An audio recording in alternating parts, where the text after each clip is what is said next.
waaw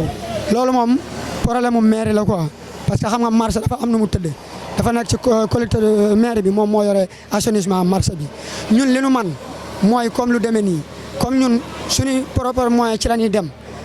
mooy fekk comme màggal gi jub si nii ñu xam ni gani sëriñ bi dañuy ñëw ñu xool mbedd yi nga xamante ne fi la ñuy jaar ñu jënd ay suuf jënd ay gravaay wàccal suñu bopp di ko liggéeyal suñu bopp ñun loolu lan man mais am na ci loo xamante ne du suñu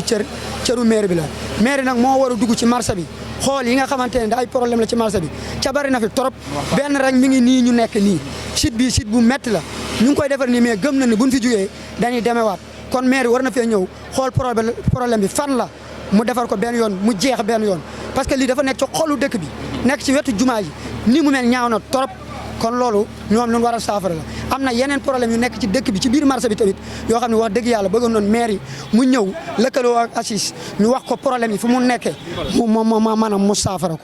mais est-ce que comme yéen benn structure ngeen boo xamante ni da ngeen a lëkkale commerçant yi nekk ci mbir marché bi est-ce que def ngeen ay démarches pour approcher maire bi pour wax ko li nga xamante ni moom mooy problème marché bi ngir mu indi ci saafara. waaw ACIS moom dama laa wax ni maam dafa yaatu dafa dem ba 28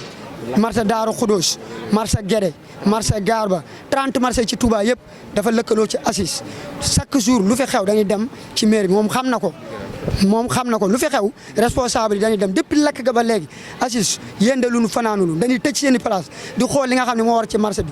li nu mënal seen bopp xaaruñu ci maire liñ ci mënul proposé nañ leen ko pour ñoom ñu def ko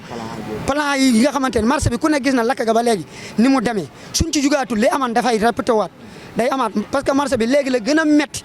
ku fi dugg sa yaram dafay daw ñun nag li nu man mooy xool ni lii jagut ca am nañ ci ay pexe ñu def ay plan dem jébbal leen ko kon li ci des ci mairie bi la dese su fekkee bëgg na daal marché bi mu mucc ayib su lëkkaloo ACIS dinañ ko teg ci yoon yi nga xam ne marché bi dina nekk marché moderne mel ni nu gënal mais marché bi ni mu mel dafa métti ñaaw kenn xamul lu muy niru ci dëkk bu mel ne Touba nga ne premier marché mooy marché Ocass mu nekk ay mbaar ay ñaax ay lu ne lépp lu nu wax nag ba ñëw fi bu ñu ko nattee loolu day mujj ci loo xamante ni tamit doo ci déggaat benn information léegi nag bëgg ñu defal lu concret loo xamante ni dañuy dikk ànd ak ñun ñu won leen marché bi solution yi fi war a am ñu ànd koog ñoom defar ko marché bi mucc ayib kenn ku nekk boo fi duggee xam ni dugg nga ci marché boo xamante ni marché yi moderne yi ci Sénégal boo ci tuddee benn moom nga ci teg parce que Touba mooy deuxième ville économiquement ak population